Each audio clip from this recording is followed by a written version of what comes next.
mardi, arrivage de fruits et de légumes en provenance d'une grande chaîne de supermarchés. Malheureusement, la quantité de produits n'est pas celle espérée par les bénévoles. C'est pas beaucoup, mais bon, c'est toujours ça. Avant, il y avait au moins 3 ou 4 fois de plus. Depuis quelques mois, la Banque alimentaire de l'Eure traverse une crise. D'un côté, les bénéficiaires sont de plus en plus nombreux, et de l'autre, les dons sont en forte baisse, passant de 43 à 40 tonnes en un an. Une des explications, la vente des produits par les grandes surfaces jusqu'à leur date de péremption. Maintenant, ils vendent les dates limites, ils font des prix sur les 3 derniers jours, donc, ce qu'ils ne faisaient pas avant. Avant, on avait des dates à 3 jours et maintenant, on a des dates du jour en fait. Moins de produits de la part des grandes surfaces, mais aussi moins de dons de la part des particuliers.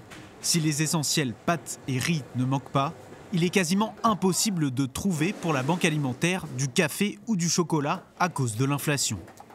Les gens sont moins généreux puisque eux-mêmes ont des difficultés à pouvoir finir leur mois.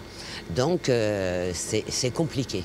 Face à une précarité alimentaire massive, l'association manque de bénévoles. Alain Vénard est l'un d'eux.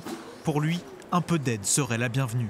Quelques bénévoles en plus, ce serait bien. Le renouvellement est difficile parce que on sollicite les retraités.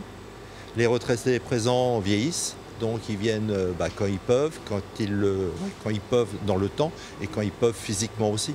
Parce que c'est quand même dur. En France, 8 millions de personnes seraient en situation de précarité alimentaire.